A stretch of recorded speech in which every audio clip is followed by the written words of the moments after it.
हरे कृष्णा, राधे राधे। हम सभी साधक परम पूज्य श्री आद्य जगत गुरु शंकराचार्य जी का जीवन चरित्र श्रवण कर रहे हैं। ओम पूर्णमद पूर्णमिदं पूर्णात् पूर्णमुदच्यते पूर्णस्य पूर्णमादाय पूर्णमेवावशिष्यते। आद्य जगत गुरु श्री शंकराचार्य जी ने घूम घूम कर कितनी तपस्या करी और अंतिम में शरीर भी त्यागा तो केदारनाथ में। तब उनकी अवस्था केवल 32 वर्ष की थी, जिसमें आचार्य शंकर ने समाधि ली थी। वे कहते थे, कुछ शरीर से साधना हो जाए, इस शरीर से जितना बन सके उतना करना ही चाहिए। भगवान शंकर के अवतार थे वे।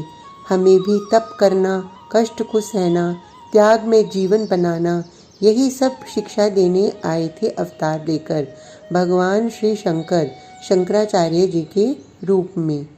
संयमित जीवन अब नहीं रहा मनुष्य का, इसलिए ऐसी दुर्दशा हो रही है।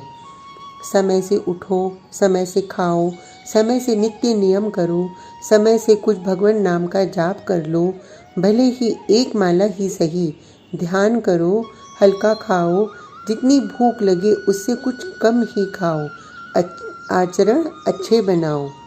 परंतु मनुष्य की दुर्दशा होती जा रही है।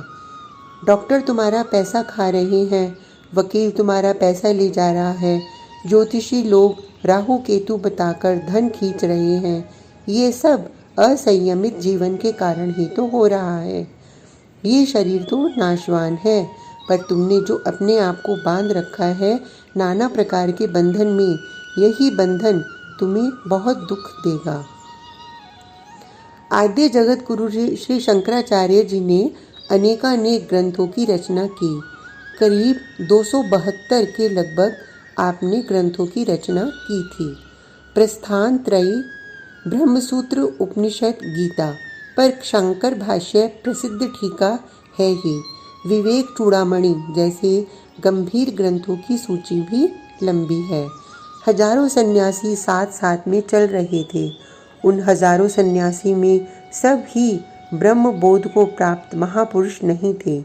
भीड़ देखकर मन चले युवा भी साथ आ गए थे सन्यास लेने। भीड़ उन्हीं की थी, पर उन सब में छांट कर मात्र 4 शिष्यों को उन्होंने अपना उत्तराधिकारी घोषित किया। जगन्नाथपुरी में गोवर्धन मठ की स्थापना की, दक्षिण भारत में श्रृंगेरी मठ की, द्वारिका में शारदा मठ की और उत्तराखंड में ज्योतिर्मठ की। इन चारों स्थानों में अपने प्रतिनिधि नियुक्त किए शंकराचार्य जी ने। आपके शिष्यों में पद्माचार्य जी, सुरेश्वराचार्य जी, हस्तमलकाचार्य जी और तोटकाचार्य जी। इन 4 गद्दी इन्हीं 4 शिष्यों को आद्य जगत गुरु शंकराचार्य जी ने दी। ऐसी बात नहीं है कि इन 4 शिष्यों को ही ब्रह्म बोध प्राप्त हुआ था। अन्य भी थे जिन्होंने ब्रह्म को स्वयं में अनुभूत किया था, पर उन महापुरुषों को गद्दी की कोई लालसा थी ही नहीं। ये बात आचार्य चरण अच्छे से जानते थे, इसलिए इन्हीं 4 को योग्य समझकर उन्होंने ये स्थान दिए। उत्तराखंड की ओर बढ़े चले जा रहे थे शंकराचार्य जी। इन्हें अब जाना था केदारनाथ और वहीं जाकर इन्हें समाधि लेनी थी। मेरे हाथ में रुद्राक्ष की माला रहती थी उन दिनों। मैं उस माला में पंचाक्षरी मंत्र का निरंतर जाप करता रहता था। ओम नमः शिवाय, इस मंत्र का। अपने शिष्यों के साथ चले जा रहे हैं जगत गुरु श्री शंकराचार्य जी। केदारनाथ पहुँचे। दोनों हाथों को ऊपर उठाकर हर हर महादेव शब्द का उद्घोष किया। मंदिर में प्रवेश करके विधिवत पूजा अर्चना प्रारंभ करवाई। वास्तु के अनुसार एक दिव्य भव्य मंदिर का निर्माण करवाया, जो उसी क्षेत्र के राजा थे उनके धन से। आज सभी शिष्यों के साथ बैठे हैं आद्य जगत गुरु शंकराचार्य जी। हे भगवान, हम पंचाक्षरी मंत्र का जप करते हैं, पर हमें भगवान शंकर के दर्शन क्यों नहीं होते? एक शिष्य ने पूछ लिया था। जहाँ शब्द है वहाँ उसका अर्थ भी विद्यमान होगा।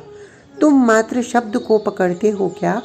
नहीं वत्स, शब्द के साथ साथ अर्थ का भी अनुसंधान करो। इतना कहकर उठ गए शंकराचार्य जी और अपनी गुफा में जाकर बैठ गए। आंखें बंद हैं भगवत पाद शंकराचार्य जी की। कोई मेरी साधना में विघ्न नहीं डालेगा, ये बात सबको बता दी गई है आचार्य की। कुछ न कुछ आज होने वाला है, ऐसा सबको लग रहा था। पता नहीं क्यों आज समाधि में चले गए शंकराचार्य जी। साथ के शिष्य विचलित हो उठे थे। शब्द और अर्थ का नित्य संबंध होता है। जहाँ शब्द होता है वहाँ उसका अर्थ भी होता है। केदारनाथ की गुफा में ध्यान में बैठे श्री शंकराचार्य जी। विक्रम संवत 877 में तब उनकी अवस्था थी मात्र 32 वर्ष की। आचार्य कहीं गए नहीं, कहाँ जाना।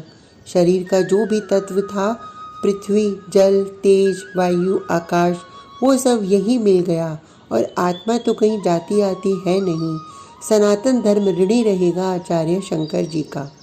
सनातन हिंदू धर्मानुरागी भगवत पाद श्री शंकराचार्य जी का ऋणी है। अद्वैत मत इन्हीं का दर्शन है। शांकर भाष्य को विश्व के विद्वानों ने अद्भुत सम्मान दिया है। शंकरम शंकराचार्यम। इन्हीं के श्री चरणों में बार बार प्रणाम करते हुए हम इस चरित्र को यहीं विराम देते हैं। हरे कृष्णा, राधे राधे।